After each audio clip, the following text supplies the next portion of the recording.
This is about friendship and taking people for granted, especially friends. I never understood that. You know, when I was a child, I traveled a lot with my parents. Every couple of years, every year, we'd move from one place to another, from one country to another. And I would just about make a friend, and then I'd have to say goodbye. And yeah, when you're much younger and you're a child, it's easier to make friends, and it's also easier to handle not having those friends around anymore if it only was for a short time. But as I got older, I wished I had had childhood friends that had been friends since childhood and kept in touch all those years. In fact, there were a few friends in my childhood and my young teens that I tried to keep in touch with, and for the most part, it didn't work. Not because I didn't try hard enough, but because those people moved to places without informing me and so forth. People could argue, well, maybe they weren't really good friends and maybe they didn't really care. For the most part, I don't think that's the case. I'm sure there are a few people who I thought were friends and turned out not to be friends. But the thing about taking friendship and relationships for granted, it's really sad. It seems to be quite common these days, especially if you're not, like I said, somebody's childhood friend. As an adult, I mean. I'm speaking now as an adult, right? So I'm talking about experiences I'm having now. Take my father, for example. Not only has he not maintained his friendships and kept in touch with friends from a long time ago, but he didn't even keep in touch with his own half brothers and sister. He didn't keep in touch with his own family relatives. And I never understood that. And it actually hurt me because he made no effort to really connect me to them. Neither of my parents were very good at keeping friends. Of course, what do we mean by friends? Friendship is often a word we abuse, and often it's not the correct term for the relationship we have with a certain person. Most people don't have real friendships. I have a few real friends, very few. One of them, whose name I won't mention here, has been a friend since pretty much I was 16 years old, 17 years old in New York City. He was someone who, older than myself, who gave me a lot of help, both in terms of advice and compassion, as well as in terms of practical help when I needed it. But he was a real friend, and he never asked anything in return other than that I be myself, that I be honest, and if I can help others in return or help back, then fine. I've never taken friendship for granted. Never. Um, but it hurts me when people do. Friendship is something you have to nurture. It's like a flower or a plant. If it starts with as a seed, right? Friendship starts first as an acquaintanceship that can have some friendly tones to it, and then eventually that seed will burst out and grow into a little seedling, and then it becomes and friendship grows into a flower or a bush full of flowers that bears fruits. And friendship is important. It's not just important because we need to have people that we have known for many years to think about and care about, and who care about us, and to have that sense of stability and continuity in a world that's full of chaos and too much change. Not all of it positive. In fact, quite a bit of it not so positive lately. Friendship is stability, but also the thing about friendship, when one friend is in difficulty more often than the other one. In my life, I've been in that situation where I had to dare to ask help from my friends. But I see no reason why I should be ashamed of that. In Judaism, there's a concept called tzedakah. Tzedakah has often been equated with or compared to begging, um, charity, but begging. And it's wrong. Tzedakah is not begging. Begging, the traditional idea of begging is that, you ask a stranger for, some money, and you don't offer anything in return. You just simply ask for it expecting it. That's begging. And of course, there are some people who really cannot do anything good, cannot give any good advice, not even free advice, and so they beg. And I understand they have a right to survive, and they should have, and we should protect that right. It's an unfortunate thing that in modern societies, in big cities especially, they've made all kinds of laws that prohibit begging. Why? Begging is can be shameful, especially if you're begging to feed a habit, an addiction that you could otherwise break if you cared enough to, and if you let other people care for you, if they're available. So begging can be shameful. Begging sometimes can be honorable. It's better to beg than to steal. I mean, stealing is just wrong. It's like shooting in the dark. But begging is not wrong in of itself. It's just not a very good thing. Tzedakah is not begging. And when you have a friend and you ask for their assistance or help, because you know that they can afford to help you, or you think that they can afford to help you, then if they can't, if it turns out they can't because they really don't have the means, they should not feel ashamed to tell you, listen, I would help you if I could because you're my friend, but I can't because I needed to provide for myself or my loved ones or whatever. I have obligations that are, primary obligations, and I cannot afford it right now. But there are people who can afford it, and there are, I've been in situations where I have helped materially with money and other things, resources.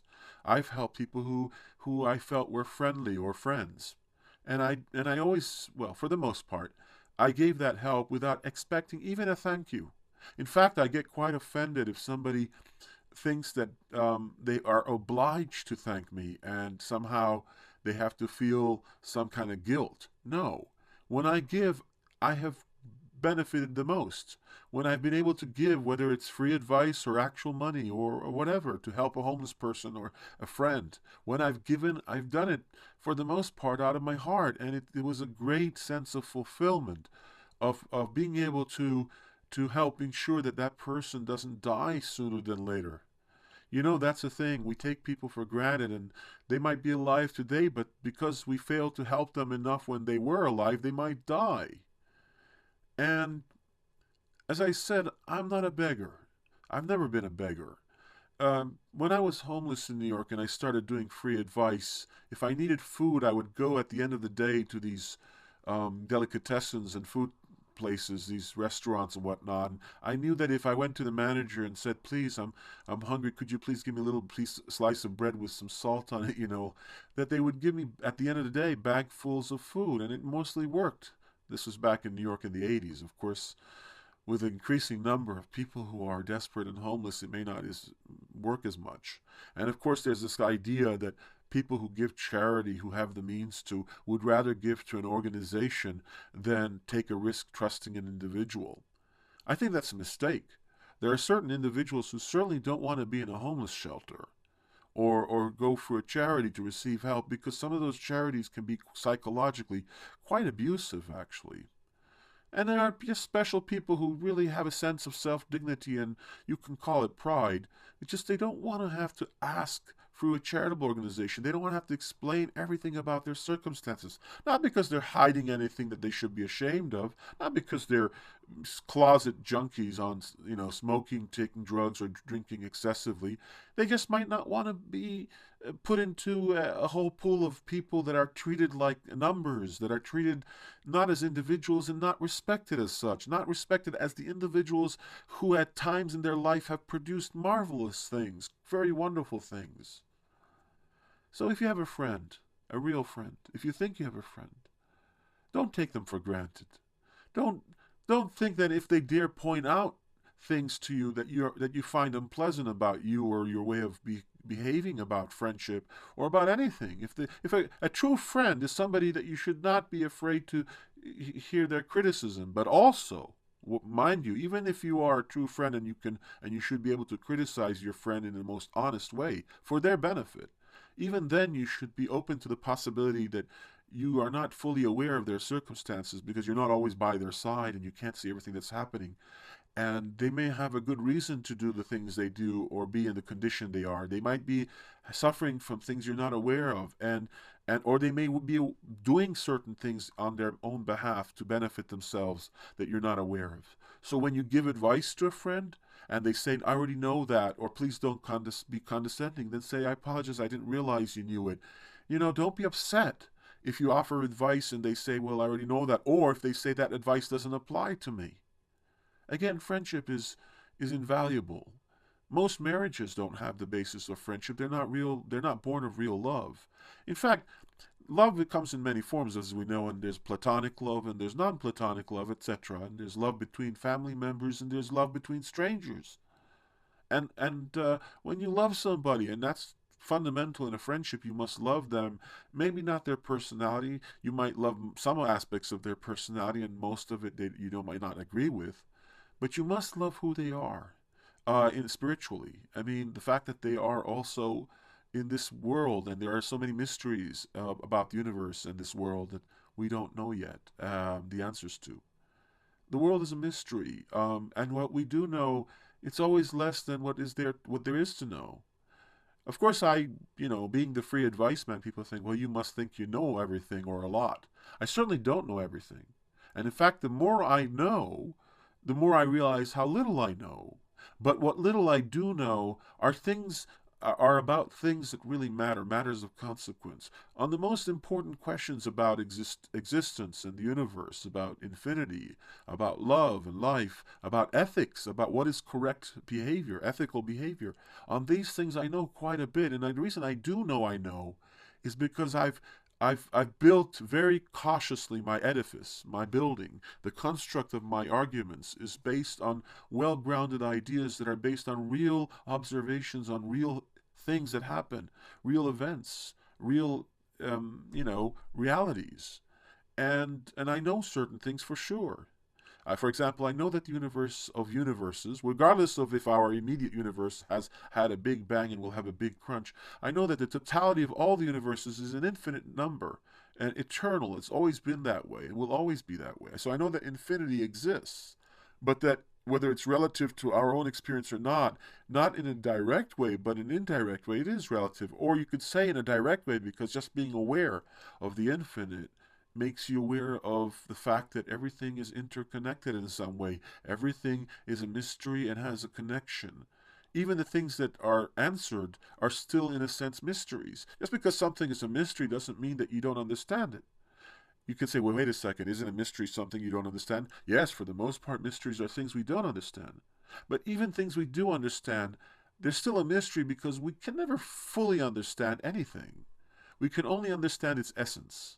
We cannot fully understand infinity, just as an ant cannot fathom or imagine what an ocean is like. You put an ant in a big drop of water, and for all that it knows, that's an ocean. So just like us, we cannot know infinity in actuality, but we can sense its essence. We can understand and know it in terms of its essence. And that is all we ever really know about anything, its essential nature. How does it affect us in our circumstances? If we feel that, we have an intuitive sense of things. The greatest knowledge is not intellectual knowledge, and it's certainly not instinct. Instinct is for survival purposes. Intellect is abstract. It's what connects the instinct to the intellect. It's what balances our need to live and to love and to seek truth. It's that intuition that helps us find the answers we're looking for. And when we get those answers, they're not full answers. They're just sufficient answers, if they're answers at all. So the universe is full of mysteries. Friendship is a mystery, and never taking anybody for granted, treating other people not as you would like to be treated, but as they would like to be treated, respecting them as they are. That is what matters. And if you really have a friend, if you really value a friendship, you don't take that person for granted. And if they produce something that they want you to know about, you look into it. And if you can't, you make that clear. Hey, folks, I have this Facebook and I don't have time to look at all the links you provide me. You find a way to let them know. But you don't let them, think that maybe you don't care. Because friendship, it really matters. It's all you ever really have in this life, are friends and love. And that's my message. And I hope this video speaks to a lot of you. Thank you.